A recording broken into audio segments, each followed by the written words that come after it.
নমস্কার দর্শক বন্ধু, আমি দশভুজমা ব্লগস আবারও হাজির তোমাদের সামনে। আজকে তোমাদের সুখ শান্তি সমৃদ্ধি কামনা করে আমি আমার ব্লগটা শুরু করছি। এই ভিডিওটা দেখলে খুবই ভালো হবে এবং উপকৃত হবে। আমরা খুব সুন্দর বিষয় নিয়ে এখন বলবো। এই যে কতগুলো লক্ষণ দেখলেই বুঝবে যে তোমাদের ভালো সময় আসতে চলেছে। আর খারাপ সময় কোনো কিছু খারাপ লক্ষণ দেখে তাহলে বলবে খুব খারাপ সময় আসছে, সতর্ক হয়ে যাবে। অনেক জ্যোতিষীরাও বলে, অনেকরাই বলে।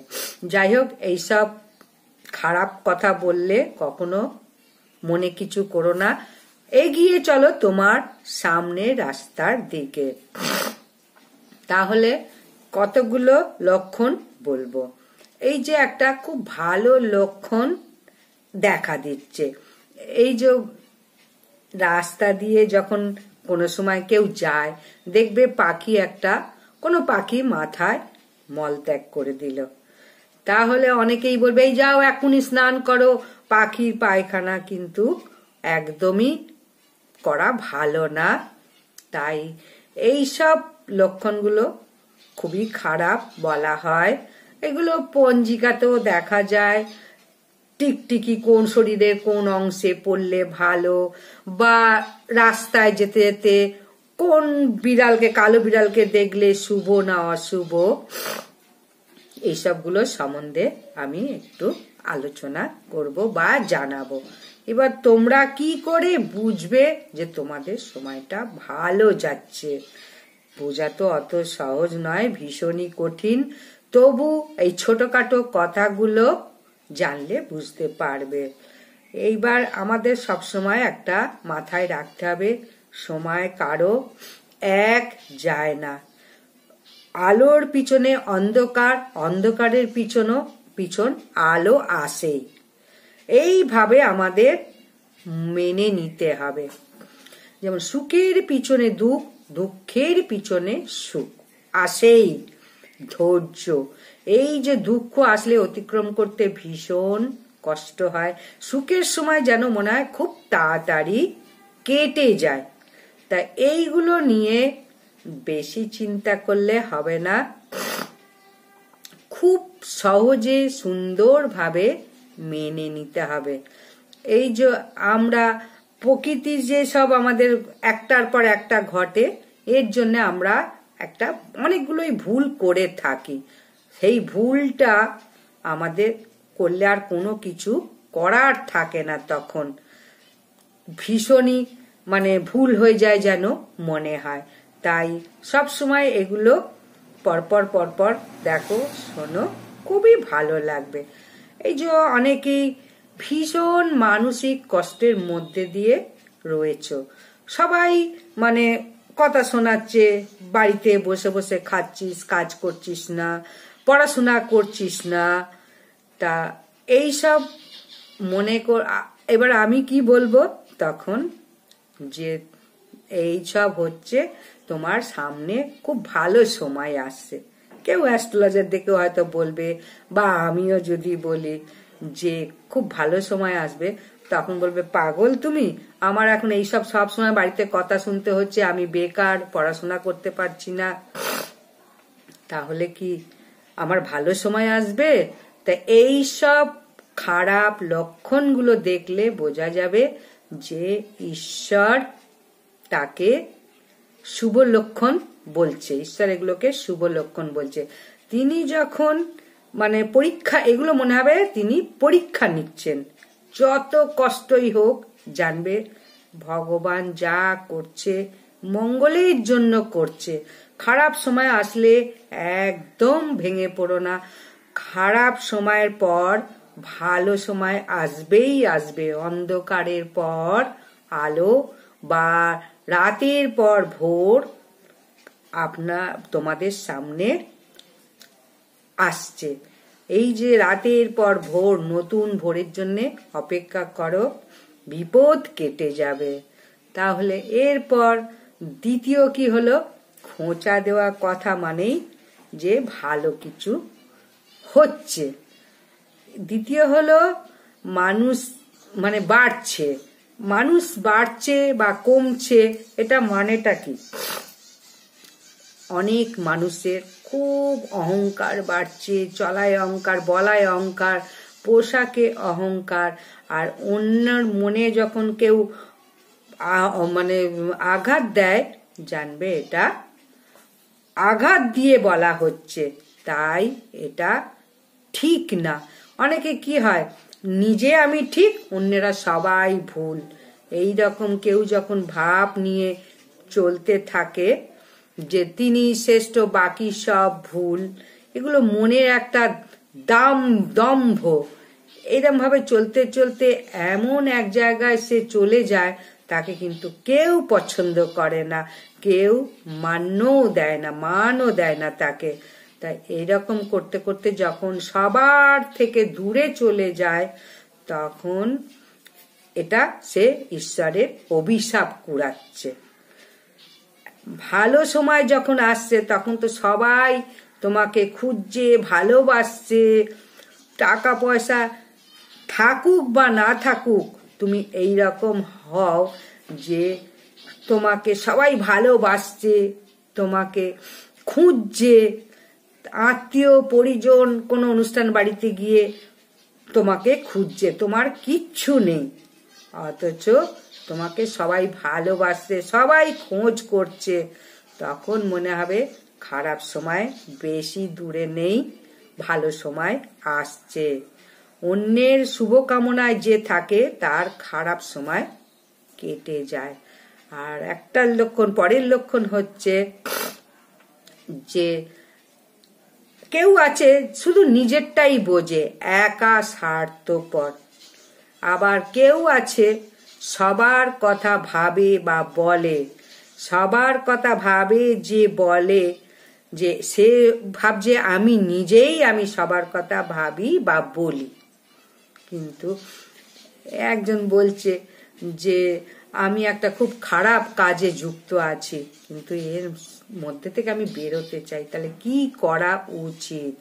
এই যে মনের মধ্যে একটা সুপথ আসছে, প্রকৃত অন্যায়টা কি সে যখন বুঝতে পারছে, তার যখন ভুলটা সে বুঝতে পারছে, যে নিজের ভুলটা থেকে সজাগ হয়ে যাচ্ছে, তখন তার ভালো সময় আসতে চলেছে। যে নিজের ভুল বুঝতে পারে, সে কিন্তু প্রকৃত মানুষ এবং তার ভালো সময় আসতে চলেছে। এই যে কোনো শুভ কাজ করলে যে ভালো সবাই বলে, সেরকম খারাপ কাজ বললেও খারাপ বলে। তাই সবসময় বলবো, থাকুক না থাকুক, ভালো কাজ করে যাও। প্রত্যেকে ভালোবাসবে, ঈশ্বরও তখন তোমাকে ভালোবাসবে। মৃত্যুর পর স্বর্গ তো কোথায় আছে কেউই জানে না। এই যে অনেকেই জানে যে ডাল ভাত খেয়েও সুখে থাকে, আবার কেউ মাংস ভাত খেয়েও সুখে থাকে না।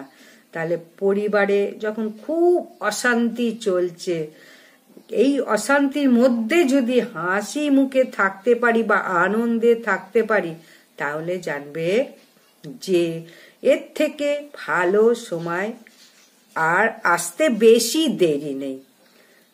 মানে এই যে অনেক কিছু কষ্টের মধ্যেও হাসি মুখে দিনগুলোকে কাটাচ্ছে, তখন বুঝবে যে তোমার শুভ সময়, ঈশ্বর সংকেত দেন শুভ সময় আসছে। এর পরের আর একটা লক্ষণ হচ্ছে ঠাকুর দেবতা ভগবান এগুলোকে বেশ মানে মনে ভক্তি আসছে, শ্রদ্ধা আসছে। এটা যদি মনে আসে, তাহলেও জানবে যে খারাপ সময় আর বেশি দেরি নেই, এবার জীবনে সূর্যের আলো পৌঁছাতে পেরেছে। ধর্মের নৈতিক কারণ একটাই, যে ঈশ্বর আমাদের নৈতিক বোধকে জাগরণ করতে পারে। একটা কেউ যদি অন্যায় করতে গিয়ে ভয় পায় বা মনে একটা চৈতন্য হয় যে আমি এটা ঠিক করছি না, তখন এটা প্রত্যেককে বলা যে এই বিষয়ে নজর দেওয়া, এটা ভগবান সংকেত দিচ্ছে ভালো হওয়ার। আবার জীবনে ভালো হওয়ার আরো সংকেত হচ্ছে যে তুমি কোনো মানে খারাপ সময় আসছে, এরকম যে কি বলবে, কোনো কাজে ভুল করছো অথচ নিজের মধ্যে নিজেই করে যাচ্ছ কাজটা, কিন্তু কাজে ভুল হয়ে যাচ্ছে। নিজের মধ্যে নিজেই কাজ করছো, কাজটা ভুলে যাচ্ছে। তাহলে কি হবে? সতর্ক হতে হবে, সাবধান হতে হবে। মনটা অন্য দিকে আছে, কাজে মন নেই, তাই এটা সতর্ক হওয়া অবশ্যই উচিত।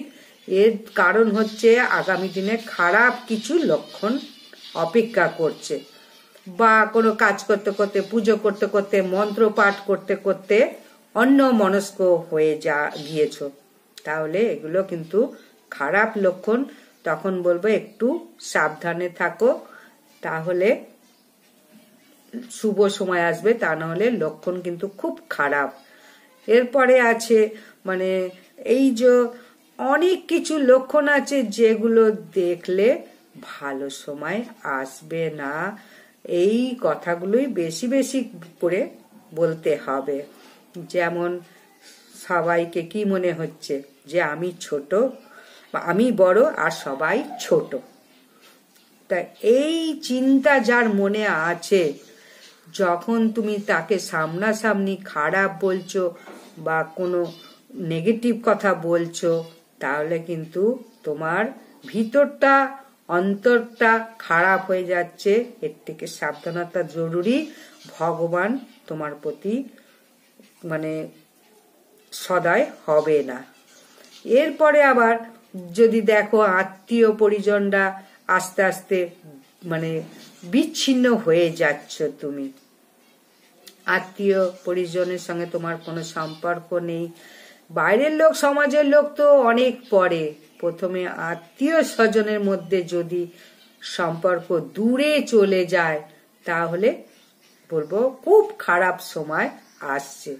তাদের সঙ্গে সম্পর্ক মধুর করতে হবে, মধুর করলে তবেই লক্ষণ ভালো, না হলে খুবই খারাপ সংকেত আসছে, খারাপ লক্ষণ তোমার। তাই অনেক সময় আছে কি সব আত্মীয় স্বজনই খারাপ নয়, কিছু কিছু আত্মীয় স্বজন ভালো আছে। কেউ মাথায় হাত বুলিয়ে নিয়ে নেয়, তার প্রয়োজন যখন আছে তোমার সঙ্গে আছে, তারপরে যখন নেই তখন সে চলে গেছে। কিন্তু এই মাঝখানেও যে একটু বুঝতে হবে কে ভালো কে মন্দ। এই যে আত্মীয় পরিজন আস্তে আস্তে হারিয়ে যাচ্ছে, সবাই দূরে চলে যাচ্ছে, যদি এমনটা হয় তাহলে কিন্তু সাবধানে থাকা উচিত। খারাপ সময় বাড়তে থাকবে, এতে কমবে না খারাপ সময়। একটা বাগানে কি আছে, সাপও আছে, পশুও আছে, পাখিও আছে, বিষধর কোনো কীটপতঙ্গও আছে, সবাই আছে। এর মধ্য থেকে মানে সবাইকে নিয়ে সুন্দর করে থাকতে হবে, তবেই বলবো ভালো সময় আসছে। এই যে সব সময় রাস্তায় যেতে যেতে কারুর সঙ্গে কথা বলছো না, নিজের অহংকারে চলছো, তুমি হয়তো কাউকে কিছু দিতে পারছো না, কিন্তু অনেক সময় কি বলে যে আমার টাকা পয়সা নেই, কিছু যদি পরিশ্রম করে তোমাকে কিছু কাজে লাগাতে পারি তা আমাকে বলো। এইগুলো করলে কিন্তু তোমার শুভ সময় খুব তাড়াতাড়ি আসবে। আর যদি রাস্তা দিয়ে যাও খুব অহংকার দম্ভের মধ্যে দিয়ে, আমার অনেক পয়সা আছে, আমার অনেক করি আছে, কাউকে দরকার নেই, তখন কিন্তু তোমার খারাপ সময় খুব মানে আসতেই চলেছে বেশি করে। মানে খারাপ সময় তোমার জীবন থেকে যাবে না, খারাপ সময় বেশি বেশি করে তোমার আসবে। তাই এইগুলো কিন্তু সব সময় মাথায় রাখবে, খারাপ সময় এবং ভালো সময়ের ব্যাপারটা। কেউ আছে অন্যের সঙ্গে সহজে মিশতে পারছে না, এগুলো খুব ভয়ঙ্কর। এই যে সব জায়গায় কি যেখানে যেমন সেখানে তেমন, এই ব্যাপারটা যদি খাপ খাইয়ে নিতে পারো তাহলে কিন্তু তোমার জন্যে আগামী দিনগুলো সুখের নয়। ভিতরে ভিতরে একটা আত্ম অহংকারে ভুগছো, ভালো সময় কিন্তু আসবেই না। এগুলো একটু নজর দাও। আমার ভিডিওটা দেখে একটু সহজ হও, সরল হও, সবার সঙ্গে মেশো, ভালো থাকো, তাহলে কিন্তু খুব ভালো লাগবে। আর যতটা পারো কাউকে কিছু বিতরণ করো, কাউকে কিছু দাও, পারলে একটু খিচুড়ি বা খাবার, ফল প্রসাদ কিছু খাওয়াও। তাহলে এবার কেউ একজন সমস্ত দান ধ্যান করছে, এবার ওখানে বসে যদি তোমাকে বলে খেতে, তুমি কিন্তু খেতে পারছো না, তখন জানবে তোমার খারাপ সময় বাড়ছে। তুমি ওখানে দান ধ্যান সমস্ত কিছু করছো, হয়তো তুমি নিজে খিচুড়িও দিচ্ছ, সেখানে বসে একটু খাবে, ওদের সঙ্গে তুমি খাবে না, তখন ধনী দরিদ্র ভেদাভেদ করছো।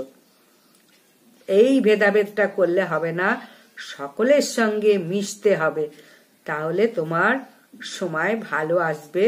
আর যদি না মিশতে পারো, তোমার খারাপ সময় অবধারিত। তুমি আত্ম অহংকারে ভুগছো, তুমি দান ধ্যান করছো, তুমি বড়লোক, তুমি ওদের সঙ্গে মিশতে পারছো না।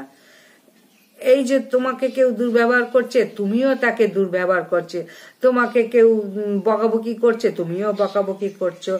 এই সব চলতে থাকলে জীবনে কিন্তু কখনো ভালো সময় আসবে না, এগুলো মনে রাখতে হবে। এই যে হয়তো তোমার কোনো অন্যায় নেই, কিন্তু অনেক ঝঞ্ঝাট অশান্তি সহ্য করতে হচ্ছে, কিন্তু এই বুদ্ধি করে চলা, এই সময়টাকে মাথা ঠান্ডা রাখা খুবই কষ্টকর, কিন্তু মাথাটা ঠান্ডা রাখতে হবে। এই কোনো জ্বলন্ত উনুনে যদি হাতটা ঢুকিয়ে দাও কি হবে, তাহলে জ্বলতে থাকবে। তাই কখনো জ্বলন্ত উনুনে হাত না দিয়ে তুমি সুন্দর করে সেটাকে মেনে নাও, বুঝে নাও। খারাপ সময়গুলো বা কেউ তুমি দোষ করনি তাও তোমাকে বলছে, সেটা তুমি সহজভাবে মেনে নাও।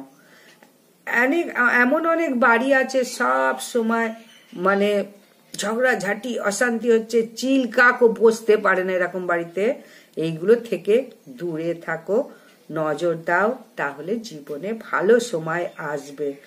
এবার সংসারে আরো একটা বলবো যে এক সংসারে সবাইকে খুশি করা যায় না, কিন্তু চেষ্টা করো খুশি করার, যদি পারো তো ভালো, তা না হলে মানে নিজের মতো করেই থাকো। যেমন কথায় আছে, কুপুত্র যদি হয় কুমাতা কখনো নয়। এখন সমাজ কি শিক্ষা দিচ্ছে, বাবা মা কি করছে, সন্তানের দিকে আঙুল তুলছে, প্রকাশ্যে গুলিও করছে, মারছে, জেলেও ধরিয়ে দিচ্ছে। এগুলো কিন্তু মানে করলে হবে না। প্রিয়জনদের প্রতি, আত্মজনদের প্রতি যে কর্তব্য আছে, বিরত থাকলে হবে না। তুমি দরকার হলে অন্য জায়গায় থাকো, প্রকৃত সন্তান হই, প্রকৃত বাবা মা হই, প্রকৃত মানুষ হই। এইগুলো যদি না হতে পারো তাহলে কিন্তু প্রত্যেকের কাছ থেকে অনেক দূরে চলে যাবে। এ লড়াই প্রকৃত হওয়ার লড়াই। আরো অনেক কথা আছে। ঈশ্বরের পথে চললে তোমার জীবনে সুসময় আসবেই আসবে। আজকে যুগে এগুলো হয়তো কেউ বিশ্বাস করে না, কিন্তু বিশ্বাস করো। এবং সবসময় বলবো যে অতীতে এখন বুলেট ট্রেন চলছে, তা সেই ক্ষেত্রে এখন এই ঈশ্বরকে নিয়ে বসে থাকা, এটাও অনেকে মেনে নিতে পারছে না। যে দ্রুত গতিতে আমাদের সমাজ জীবন যাত্রা চলছে, 5G 6G আরো নতুন নতুন ইন্টারনেট আসবে। এই মুহূর্তে দাঁড়িয়ে ঠাকুর, ভগবান 500 বছর 1000 বছরের কথা মনে করে কেউ প্রয়োজন নেই।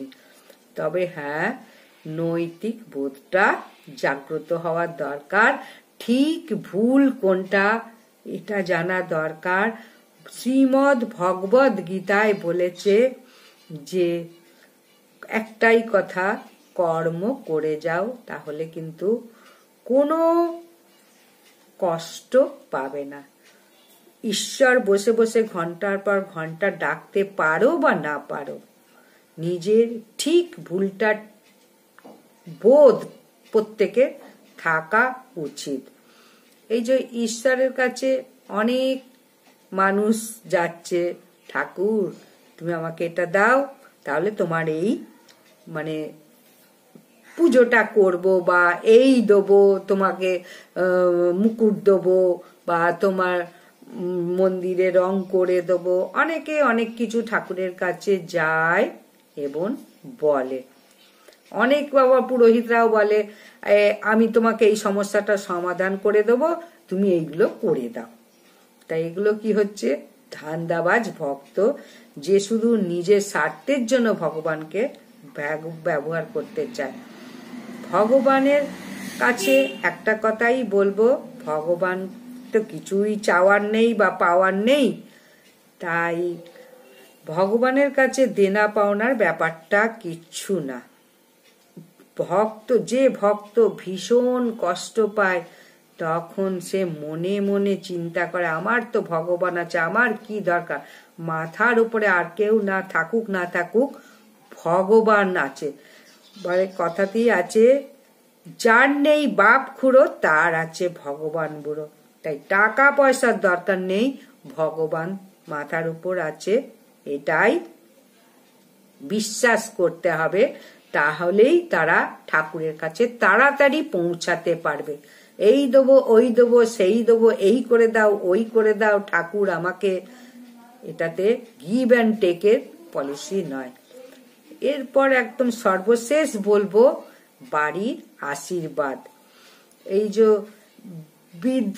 বৃদ্ধাদের কি মনে করি যে এগুলো মানে কোনো কাজের না, ভাঙা টেবিল চেয়ার যেমন ঘর থেকে বাইরে ফেলে দিলে, আবর্জনা ফেলে দিলে ঘর পরিষ্কার হয়, সেই রকম ভাবে বৃদ্ধ আর বৃদ্ধাকে, বা ঠাকুমা, দাদু, বাবা মা, এইসব গুরুজনদের কেউ আজকাল মানে ভালোবাসাটাই চলে গেছে।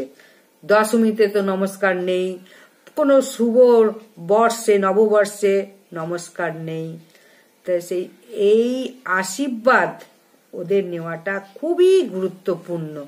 আজকাল এগুলো সব চলে গেছে। যদি তোমার মন থেকে এইটা উদয় হয় যে আমি গুরুজনদের আশীর্বাদ নেব, তা অদ্ভুত মানে শুভ হবে এবং তোমারও ভালো সময় আসবে। তোমার মন থেকে যখন ভক্তি আসবে গুরুজনদের প্রতি, এটা সব থেকে বড় মানে কথা, যে ঈশ্বর ভালো সময় কখন দেন। এই গুরুত্বপূর্ণ কাজগুলো করলে ভালো সময় আসবে।